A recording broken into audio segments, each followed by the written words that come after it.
Dan Illman, Mike Beer taking a closer look at Kentucky Derby contender Medina Spirit. Bob Baffert at a price in the Kentucky Derby. It could happen in 2021. Mike, Medina Spirit's kind of been stuck in the shadow of some of the other more heralded horses in Southern California all year long. First, it was his stablemate, the very talented Life is Good. And then once Life is Good got off the Triple Crown trail due to injury, now it's Rock Your World. This horse is flying under the radar.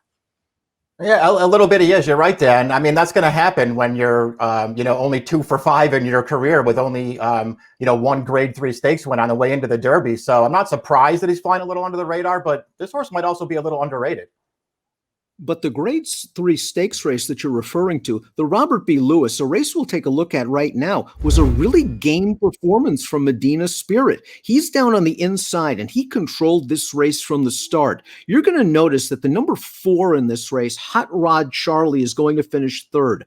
Hot Rod Charlie would flatter this race when he came back and popped a 99 Beyer speed figure in winning the Louisiana Derby. Medina Spirit beat a legitimate horse in this race. Yeah, he did, and he did it in the hardest possible way, as far as I'm concerned, Dan. I mean, that was actually a tremendous performance from this horse in there. That was a fast pace going on. He was under pressure every step of the way, and you could just see him there through the stretch, Dan. He would not relent. There were several horses that had a shot to close him down in there. He didn't let anybody get by. And when you look at his overall form, he has 2 wins, including the Lewis, which we just saw, 2 losses to Life is Good, who's now off the Triple Crown trail, as I alluded to, and then his most recent start, the Santa Anita Derby, where he was the beaten favorite behind Rock Your World, who came up with a freakish performance in his dirt debut. Let's talk about that Santa Anita Derby, because the tactics that we saw in the Robert B. Lewis, they weren't used last time out. No, they weren't. And it's almost like it was sort of by design, Dan. It almost felt like it was a true prep race for this horse where, for whatever reason, he broke fine. He certainly could have been on his way to the early lead in that spot if Johnny Velasquez wanted it. But it just felt like they didn't want the lead. They took a hold of this horse. They gave him the old 3-wide trip around the track while letting Rock Your World take control of the pace up the backstretch. And he just, sort of kept on through the stretch without really threatening. All in all, I thought he ran fine. It just felt like the kind of race where maybe they weren't expecting this horse to be all in. He's one of several horses in this year's prospective Derby field with good tactical speed. Both of his lifetime victories have come in either pace pressing or gate-to-wire fashion. From watching his last few starts, do you think this is a horse that needs to either be on the lead or up close? Because that might work against him in a Derby that could have a fast pace. I mean, I do. He does look like the kind of horse who wants to use his speed early in the race and at least be forward. I don't know that he necessarily has to be on the lead, Dan. The best race that he's run, I guess, as far as figures and competition, was a second career start where he wasn't on the lead. Life is Good was, and he actually made it relatively close with that horse with a pretty game late finish. So I expect him to be forward, yes, especially, he's trained by Bob Baffert. Baffert does not take speed away from his horses. So I think he'll be forward, but I don't know that he has to be on the lead.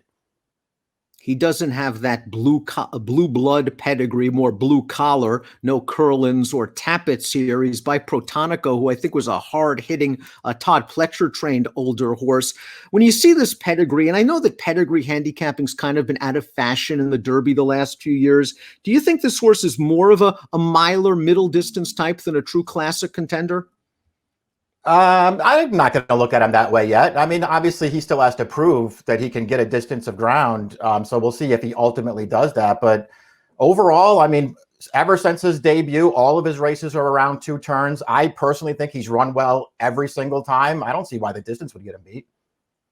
This horse was 9-10 in the Santa Anita Derby last time out. There is a good chance he could go off at odds around 12-1 in the Kentucky Derby. He has a 99 Beyer speed figure on his resume.